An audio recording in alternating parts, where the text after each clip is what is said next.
for takeoff. Columbia, this is Houston. Go ahead, over.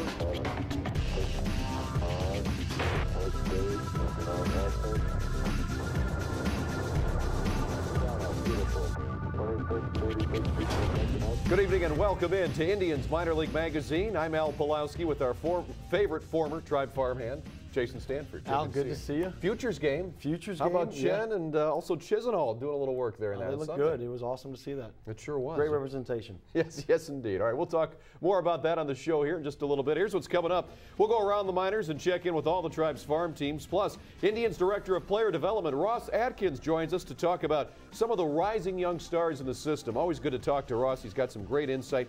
Later, you'll meet K-Tribe starter TJ McFarland. We'll also have this week's Diamond in the Rough, and you'll discover Joe Gardner's Major League Idol.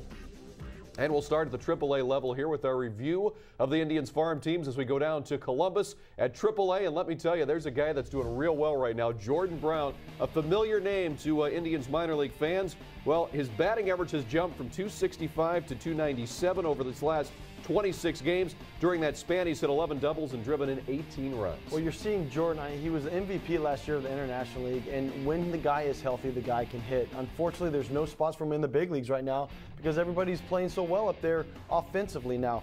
But what Jordan needs to understand is at the AAA level, there's always other teams looking for you, and if he continues to do this and stay on a hot track, it's going to be awesome to see. Well, he's definitely put up some good numbers there in Columbus, and so is Josh Tomlin, a AAA All-Star.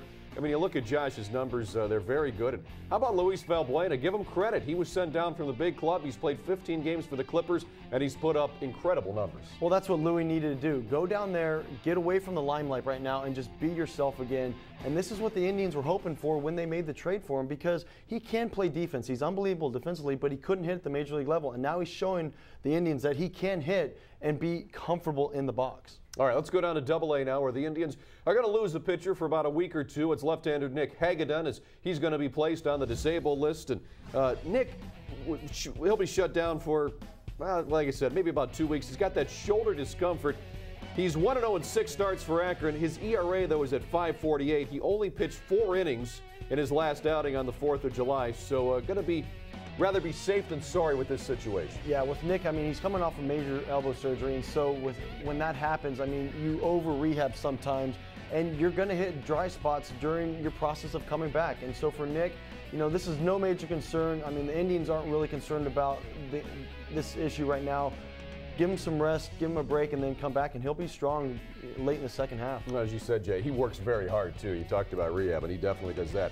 Paulo Espino, a Double-A All-Star. Check out his numbers there. He's got 8 wins for the Arrows, and Alex White in his last 4 starts has been dominant now at the Double-A level. He was dominating in Kinston earlier in the year. Now he's dominant here in the Eastern League. Well, that's why the Indians took him #1. You know, he was their #1 draft pick a couple years ago, and you're seeing this now. A lot of the kids are really starting to shine at the lower levels in the Double-A level and even the Triple-A level, and the Indians are really, really excited right now for the coming years. Not so much this year, but the rebuilding years are here. Yeah, and some of these depth is the big thing right now. We're seeing more and more in the farm system. And speaking of depth, let's go down to Kinston, where another promotion from Lake County is doing real well.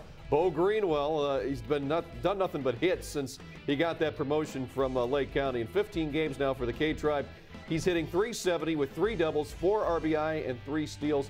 Nice all-around player, and a guy that's got a little bit of speed, too.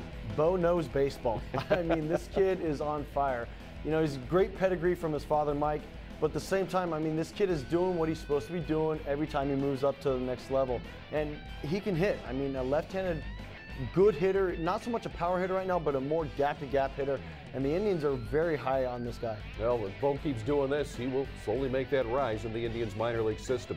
Here's a couple of other Kinston Indians besides Greenwell to take a look at. TJ McFarland having an outstanding year, and so is Joe Gardner. We're going to talk about Ross Atkins coming up in just a few moments about both of these pitchers. But, Jay, you got to love those stats. No, you love those. I mean, even at the high A-ball level, when you have a 1.99 ERA and you have 2 guys, one from the left side and one from the right side, that are great starting pitchers at that level, I mean, that shows you a lot what the Indians have depth-wise at the lower levels. And they're, like I said, they're very excited right now with these 2 players, along with Bo Greenwell. You know, everything's working out the right way right now, as long as these kids can stay healthy and continue to shine, you know, and not get complacent. You know, Right. at times when you have a lot of success, you start to lay back a little bit. They need to keep being aggressive and keep moving up the ranks. All right, let's move down now another notch to Lake County, where we've got another player that's been exciting this year. A guy to keep an eye on. He can play second base or third base. It's Casey Frawley, and he's been a road warrior for the Captains. Of course, he hit the first half division winning homer at Classic Park a few weeks back.